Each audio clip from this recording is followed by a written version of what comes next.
mga palangga, another day, another video.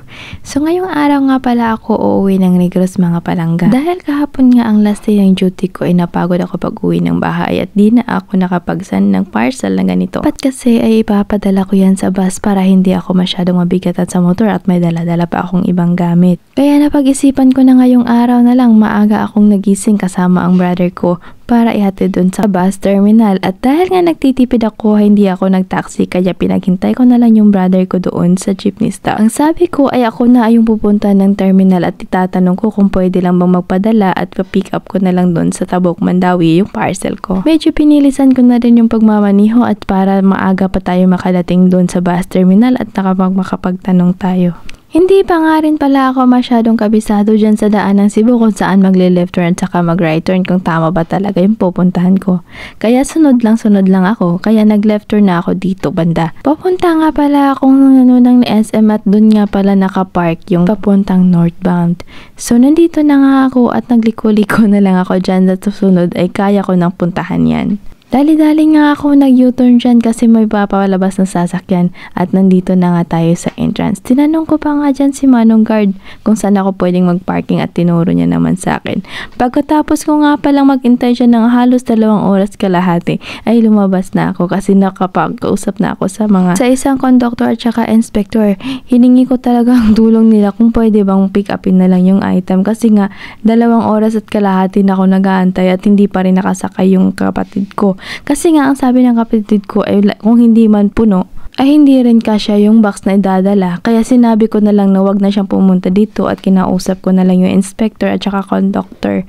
Kaya sumagot na naman sila ng okay na. Nagmamadali nga ako nagmaniho dyan para makauwi na ako sa boarding house kasi bukod sa naiinip na yung kapatid kong mag-antay at sobrang init na, kailangan ko ding ihanda yung sarili ko kasi nga magta-travel na ako today. Mga around 7:30 na ata dyan ng oras and then sabi pa ng driver is mga 9:30 sila dadaan at pipick up yung item. Kaya sabi ko, ilang oras na lang yung natitira sa akin. Nag-drive ako pa uwi, tsaka maliligo at mag-ready for myself. Hindi ko pa nga rin na-settle yung babayaran kong kuryente sa boarding house kasi paggising ko kaninang umaga, busy naman yung may-ari at tsaka kagabi hindi rin naman nagawa kasi nakalimutan niya. Medyo traffic na nga dyan sa daan kasi nga lumalabas na yung mga estudyante papuntang school. Lalong-lalo na yung mga trabahante papuntang work. Kailangan nila maging maaga para hindi sila ma-stranded ng traffic kasi sobrang traffic kahit 6:30 or 7:30 pa lang yan. Isa nga rin ito sa mga struggle ko kahit nagmumotor ako ay nagiging trap pa rin ako sa traffic kasi nga maagang-maaga yung mga estudyante. Nag-stop nga ako ng saglit dito sa may bus stop, tinitingnan ko kung saan ko pwedeng iwan yung box kasi ang bigat pagdadalhin ko pa pauwi at saka traffic na mahihirapan na kami ng kapatid ko. Buti na lang at may nahanap din ako. Fast forward na nga ako kakatapos ko ng maligo at pumunta na nga ako dito at nagpadala na ako ng box. Na-pick up na nga pala ng bus yung papadala kong parcel kaya pumunta muna ako dito sa McDo kasi nagutom na ako. Ayoko rin naman bumiyahe na walang laman ng aking tiyan at baka mamaya mag-i-stop ako. Ang dami kong dala-dala, hindi ko pwedeng maiwan. Kaya nag-take out na lang ako dito sa McDo para dalhin ko sa boarding house para makakain at makapag-ready na din ulit ako. Habang nag-aantay ng order ay tinake ko na lang yung video na to para makita ko at ma-record ko na din yung ginagawa ko bago ako umuwi ng probinsya sa Negros. Sobrang thankful ako doon sa mama na pinag-iwanan ko ng box. Hindi talaga siya nagpabayad at pinantayan niya lang yung box at buti na lang ang bait niya. Habang naghihintay ako ng order ay iniisip ko kung masarap pa yung kakainin ko. At habang nasa boarding house na nga ako ay kinain ko na yung order ko at ubos na ubos. Di halatang gutom na gutom yung person. Ayan, pinakita ko nga sa inyo yung video na ganyan yung itsura ko nga naman. Sobrang stress kasi ang aga kong nagising para lang mag-send ng parcel. Ito nga pala yung loob ng room na tinitirhan ko for more than 3 months. Tinanggal ko nga pala yung kortina niyan kasi nga uuwi na ako. Nakaligpit na lahat ng gamit. Tsaka nagbi-video na ako dyan. Sinuot ko na lang yung belt bag para makaalis na ako mamaya. Ready na ako. Ganyan yung ginamit kong bag kasi nga para easy access na lang pag nagde-drive ako. Nandyan na rin yung phone ko. At tsaka konting money and then papers na rin para mamaya kung gagamitin man. Kaya dala-dala ko na yung helmet ko. At tsaka nagbi-video lang ako saglit ng entire room. Ganyan po yung itsura niya. Medyo malaki naman po. Maluwag din naman para sa akin. Kaso lang, babay na dyan. Ayan at nakababa na nga ako sa boarding house at sasakay na ako ng motor. Nagre-ready na ako ng gamit kaya diretso na akong labas. Hindi ko rin to mamimiss na lugar na to kasi medyo mahirap din siya paakyat dyan kasi marumi. I mean yung daanan sa labas dito sa boarding house ko is malinis naman at saka well organized naman sa kanila. Doon lang talaga sa may babaan kasi medyo maputik lalo't pat umuulan, bumabaha agad-agad. Kaya nagre-record lang din ako para makita kung saan ako nakatira dati at dito na rin ako aalis. Nagwa-wave pa ako kasi nga hindi ko nakita na ito na talaga yung last day ko dito sa Cebu. Uuwi na ako sa probinsya namin, maghahanap ng bagong mapagkikitaan at habang naghihintay sa next step ko na ipaprocess. And secret lang muna yun, hindi ko muna sasabihin. First time ko nga palang mag-drive ng motor na long ride ngayong araw na to. At ako lang mag-isa. Biruin nyo, magdadrive ako ng for almost 2 hours and a half or 3. Depende na yan sa takbo ng motor. Ewan ko yung iba nga siguro din na minamaniho lang nila ng 1 hours and a half from Cebu to Tabuelan. Pero ako sa akin siguro pang 2 oras kalahati na o 3 oras depende kasi baka nga 40 lang yung pagpatakbo ko lalo pat yung kurba-kurbada ng daan. Huminto nga pala ako saglit dito kasi nilagay ko muna ng proper yung gloves ko at sinarado ko yung jacket ko para na rin saradong-sarado at hindi ako maiinitan kasi nga umalis ako niyan mga around 11 o'clock in the morning na. Wala rin kasi akong ibang choice kasi hindi pa na-pick up yung parcel ko kanina kaya mga 9:30 na yun nag-pick up and then nag-order ako doon sa McDo para makakain ako and then kumain ako sa bahay and then saglit pa akong umalis kasi nga nagpapahinga pa ako tapos nag-CR tapos nag-ready ng gamit kaya 11 o'clock na talaga ako nakaalis dyan. Napag-isip-isip ko nga na bukas na lang ako aalis para magandang araw at maaga ako makaalis. Kaso nga lang sabi ko ba't pa ipapagbukas kung pwede naman ngayon, mamaya bukas iba na naman yung maisip ko at hindi na naman ako makauwi. Habang papalabas ako ng area ng Tabok Mandawi, napag-isip-isip ko na ang ganda lang naman sa feeling na naglalakbay ako na ako lang mag-isa and then nakapag-video ako ng ganito. Sabi nga ng boyfriend ko parang nagbakasyon lang daw ako dito sa Cebu at hindi ako nagtatrabaho. Sabi ko naman long journey naman dito sa Cebu at least na-experience ko paano after pandemic, diba? Kaysa iisipin ko na lang iisipin kung ano ang nangyari doon at paano naman ng mga tao. Marami ding nagbago sa Cebu nung pagbalik ko, na-shock din ako. Pero ang ganda na din ng mga improvements nila. Kasi nga yung mga sasakyan is modern jeep na hindi na kaya ng dati na naghahabulan sila ng sasakyan and sobrang init. Ngayon pwede ka nang mamili kung magji-jeepney ka or yung modern jeep na sasakyan mo na may aircon. Yung bago lang talaga sa akin yung sa Cebu is yung may baha na diretso na ganun talaga ka-worst yung for me ha. Pero all in all, ang ganda naman ng Cebu. Organized na din sila kahit may traffic pero at least maayos na rin yung daan. Hindi na masyadong ganun ka giba-giba. Medyo mahaba-habang travel vlog muna tayo ngayon kasi nga ito yung first time ko na nagtra-travel na mag-isa lang.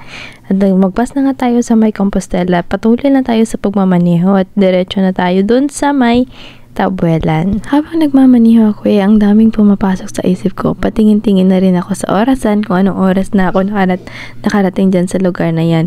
At tinitingnan ko din bawat daan at bawat sulok ng area kung ano na ang lugar na nandyan ako. Hindi kasi ako kabisado at hindi ko rin naman ginamit ang Google Map, which is alam ko na dire-diretso lang talaga yung daan papuntang Tabuelan pero hindi ko rin alam kung saan ba talaga lilik. Kahit pa paano ay napapamiliarize ko naman yung ibang lugar dahil sa ilang beses nga naman ako pabalik-balik ng Cebu. Hindi nga lang ako nagmumotor ng mga panahon na yun at nagsakay ako ng bus kaya okay lang. Ngunit sa ngayong araw na to ay kailangan ako maging alerto. At ito na nga nakikita ko na yung Danao Port na ba yun? Hindi, Danao City pala yun. Isang beses nga pala na akala ko sugod na at yung Carmen pala. Nakaliko ako sa left turn and then pabalik ako. Nung na-realize ko na hindi kasya yung series or yung mga bus na dadaan doon kasi maliit na lang yung way sa unahan kaya pabalik ako at diretso ako andun pa pala ako sa Katmon. Ang layo pa pala sa kabihas na napupuntahan ko. Ito talagang area na to na Sidlak Danau. Ang ganda talaga ng area nila. Ang ganda magpa-picture-picture at dami na din kasi mga kainan dyan sa kanila. Ay, ang layo na talaga ng narating ng pagmamaneho ko dito sa motor at natutuwa talaga ako dahil nakabili ako ng phone holder. Kaya nakapag-motovlog na tayo at ang dami ko na naiisip kung kailan ako makakapunta doon ng mga lugar at gusto ko makikita nyo din kung saan ako pumupunta. At para naman mare-record ko din kung saan ako nagpupunta, makikita ko naman yung mga memories na nakapunta ako sa mga lugar na to. Dati ko pa talagang kinahiligan na mag-video at kung dati ay naka-private lang yung mga videos ko, ngayon naka-public na kasi may nagre-request na din ng mga kakilala ko na gusto nila makita lalo pat na i-include sila sa video. At ngayon nga ay nakapag-motovlog na tayo. So first time natin na ganito, pinapaulit-ulit ko talaga yung first time kasi nga sobrang happy ko na lang na nakapag-ganito na ako. Napapaisip tuloy ako na hindi ko naman pala kailangan ng kasama para makapaggala at na mai-enjoy yung lugar na to. At mas minabuti na nga ako lang mag-isa kasi kaya kong kontrolin yung takbo ng pagmumotor ko o kaya mabilisan man o kaya mahina kung gusto ko namang magpapamahina. Kasi pag may kasama ka, hindi mo makokontrol, pang bilis-bilis silang magpatakbo tapos ikaw maiiwan. Kaya ganun, hindi mo na mai-enjoy yung magagandang view. Nung isang beses nga na nagpunta kami ng San Carlos, Bayadan, Salvador kami nagpunta, hindi ko na-enjoy yung view kasi nga ang bilis-bilis na magpatakbo ng mga kasama ko. Though, mga kasama ko naman yung mga pinsan ko, yung mga lalaki nga lang, yung dala pa naman nila na sasakyan, I mean yung motor is ang barako. Ayun sa akin lang, Honda Beat, 110 lang naman yung kaya nun, hindi naman yung nakaka yung 150, 170 or tapos kinakailangan ko pa ng backrider para may tagahawak ako ng camera nun. Ngayon, kahit ako lang mag-isa is kaya ko na mag-video, kaya ko na mapuntahan yung mga lugar na gusto ko, and then makikita na rin sa vlog and makikita ko na rin sa video kung ano yung napupuntahan ko. Kahit mamimiss ko yung area na to na hindi ko makikita in person, at sa vlog makikita ko na nakapunta ako dito, ang ganda ng view and ganyan. Ay, gusto ko na lang talaga mag-travel. Ganito pala yung feeling na nagaganito. Nagagawa mo yung gusto mo, nagiging masaya. Simple lang naman yung gusto ko, ang makagala, ang makapagpunta ng mga lugar-lugar na bago, makapag-video, makapagtrabaho, ganun lang. Pero kung mga seryoso mga tanungan, gusto ko rin naman na magka-negosyo, magka-pera, magka-pamilya, maging mayaman, makasuporta sa mga nangangailangan, lalong-lalo na sa family ko at sa mga kapatid ko.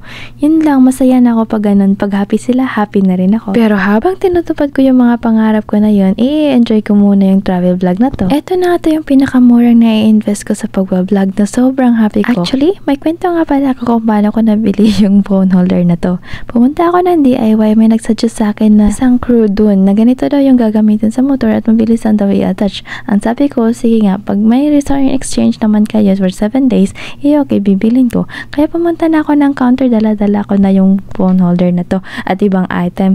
Mga more or less mga 300 pesos or 400 yung babayaran ko sana sa counter. Kaso nang naka-realize ako, hindi ko nga pala dala yung extra money ko. 200 pesos lang yung nasa bag ko. Oh my gosh, nakakahiya. Buti na lang nga layo pa ako sa may area ng counter. Binalik ko na lang yung item at then sabi ko, babalikan ko na lang bukas. Kinabukasan, bukas din, bumalik talaga ako at kinuha ko yung item na to at binili ko.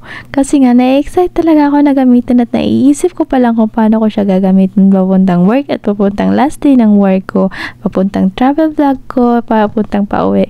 Ay, na-excite na talaga at sobrang happy ko na. Kaya kinuha ko na talaga siya. Hindi ko nga lang siya na-attach agad-agad sa motor ko kasi wala naman akong gamit na pangtanggal. Kaso mabilis lang pala yung gagawin.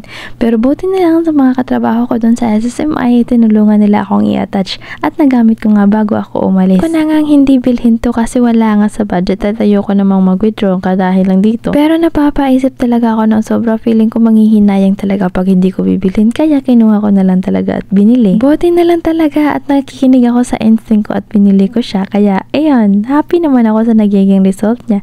Though hindi siya kasama sa budget, pero wala lang, gustong-gusto ko lang to. Anyway, balik na nga tayo sa pagbabiyahe na hindi ko na alam kung nasa na lugar na tayo, pero feeling ko ang layo-layo na narating ko. Siguro mga 2 oras na ako nagbabiyahe dyan. Kaya sunod-sunod lang ako sa track na yan kasi hindi naman ako makaarangkada. Kasi nga ang liit ng daanan kapag aarangkada ako dyan papunta sa kanya at mauuna ako, mahihirapan talaga ako kasi nga hindi ko makikita yung naunang mga sasakyan. Hindi ko alam kung mas malaki pa yung nasa unahan. At dahil nga may lubak na daanan doon, nakapag-stop yung sasakyan kaya nauna na rin ako sa kanila. Nung dumaan talaga ako dito, sabi ko, hindi kaya ako nagkamali ng daan? Parang nasa Naga na ako na pupuntahan na may landslide na ganito. Yung nagiging sign ko na lang talaga dito, pag may bus talaga na dumaan na papuntang Tabelan, na yun talaga tama yung daanan ko. Itong voiceover na to ay nakakatuwa kasi minsan iba na yung boses ko at iba na rin yung pananalita ko. Hindi ko na alam kung Tagalog, anong klaseng Tagalog na ba yung pagsasalita ko. Yung mga ganitong, ginamit ko na pala yung time-lapse dito kaya para hindi na ako mahihirapang mag-edit ng video. At saka travel vlog din naman to kaya paspas na lang kaayo, di ba? Oo, nagbibisaya na tayo. Hindi na natin kaya magtagalog. Malapit na nga pala ako sa pinakahihintay kong daanan. At dito na nga lumagpas pa talaga ako sa sugod. Buti na lang na-realize ko yung simbahan kaya pabalik ako. Nag-stop ako saglit kaya kinonfirm ko na lang sa bata nakatambay dyan kung totoo bang talagang sugod na pabuntang Tabelan yung daan na to. At sabi niya, opo. Kaya diretso na ako. Tingnan niyo man yung daan kung paano siya magpaliko-liko. Diba? Yung maganda lang sa biyahe ko na to is wala masyadong traffic at wala masyadong mga truck or big trucks na daan-daan dyan. Kaya sa akin yung highway. Chares! Pero minsan parang kinakabahan talaga ako. Parang hindi talaga tama yung dinaanan ko. Pero wala namang ibang dadaanan na makikita mo dyan. Kaya dire-diretso na rin ako. Makikita ko rin naman sa bandang unahan dyan kung may mga bus na dumadaan at saka may big delivery truck. Ayan, may bus ako nakita kaya sabi ko, tama nga yung dinaanan ko kaya dire-diretso na naman tayo. Medyo may kalayuan pa din nga naman yan simulang highway hanggang papunta doon sa sugod na. I mean, simulang cruising logo papuntang Tabelan is mahaba-haba pa nga yung biyahe natin dyan. Kaya binabilisan ko na lang yan. Pero pag may liko-liko naman, nagme-minor din naman ako. Sabi ko talaga dati, isang kakapagod yung magmotor. Nung subukan ko ako lang mag-isa. Ang ganda-ganda at ang sarap pala sa feeling na ikaw lang yung magmamaneho at ikaw na may control sa oras mo. Kung nung dati ay natutulog lang ako sa bus kapag dumadaan ako dito, ngayon, gising na gising, hindi pwedeng matutulog kasi isang iglap mo lang, wala. Goodbye life ka na talaga sa daanan na to. Kaya, kailangan natin maging alerto at naantok na nga ako dyan. Minsan, sabi ko na lang kakanta-kanta na lang ako at titingnan ko talaga yung daan. Tinitingnan ko rin yung video at nai-inspire na naman akong tingnan yung motovlog ko. Kita ko talaga na still recording pa rin naman kahit hindi pa full yung memory card ko sa cellphone. I mean, yung memory ng internal cellphone ko. Kaya happy pa rin ako. And hindi nabuhay na rin yung diwa ko at hindi na ako naantok. Tinitingnan ko na lang yung video at yung daan kaya dire-diretso na naman ako sa biyahe. At may nasundan na naman akong track at gusto ko naman maging mauna dyan kasi napakausok na sasakyanan kaya mahihirapan talaga akong makauna. Ayan, nung may nagliko na siya dyan kasi kailangan patimbangin bago siya makasakay dun sa sasakyan or sa barge or sa ferry or whatever you call it. Kaya nauna na ako sa kanya. Buti na lang nauna talaga ako kasi nga hindi ko kaya yung usok. Sobrang mausok na sasakyan talaga niya. At isa rin ako sa tipo ng tao na hindi kakayanin ng mausok kasi nasusuffocate ako. Kaya kailangan ko talaga mabilisan na pagpatakbo. Habang nakikita ko na may space na makauna ako sa kanya ay sinubukan ko talagang bilisan para makauna. Napaisip tuloy ako na mas magandang magmotor kaysa sumakay ng bus kasi nakikita ko na at nai-enjoy ko na yung ganito. Ay, nakikita ko na talaga yung hinahanap ko. Malapit na talaga ako sa may Tabelan Port. Ang saya-saya ko kasi nga dire-diretso na yung biyahe ko. Ayun, nasa Tabelan Terminal na tayo, nakalagpas na tayo at papunta na tayo sa port. Ayan, marami na nakapila ng mga big trucks kasi for delivery na naman yan papuntang Negros. Andito na tayo sa pier. Pagkadating ko nga dyan, ay sinalubong ako ng conductor ng bus. Sabi niya, "Oy ma'am, sumunod ka lang pala agad sa amin." At ang tanging naisagot ko na lang talaga, ay hindi pa pala kayo nakasakay, akala ko kanina pa. Kasi 1 hour naman kasi yung time interval na hindi ako sumunod agad sa kanila. Kasi nga umuwi pa ako, nag-order ako sa McDo, tapos umuwi ng boarding house. Tapos kumain pa ako dun. Kasi sabi niya kakarating lang daw ng ferry. Kaya okay, sabi ko binayaran ko na din yung kailangan kong bayaran na terminal fee for me and for the motorbike. 50 pesos nga lang naman yung binayaran ko doon na terminal fee. And then inaantay ko na lang kasi naglo-loading na naman sila ng mga sasakyan para doon sa ferry. At habang nag-iantay ako sa kanila na naglo-loading, tinanggal ko na yung jacket ko kasi nga sobrang mainit. At ang ganda ng feeling nung natanggal ko na siya kasi nga fresh air, yung dumadampi yung hangin after 2 hours and a half or almost 3 hours traveling. Ayan, nakakapagpahinga din ako.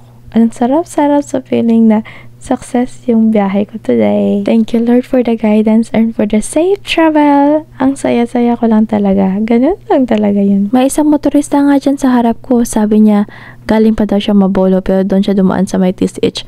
Sabi ko, ang layo naman ang dinaanan mo, pwede ka nang naman dito ka na lang sa north dadaan at magiging Tabuelan. Sabi niya, okay na daw yung daanan doon. Sabi ko, okay, fine, whatsoever.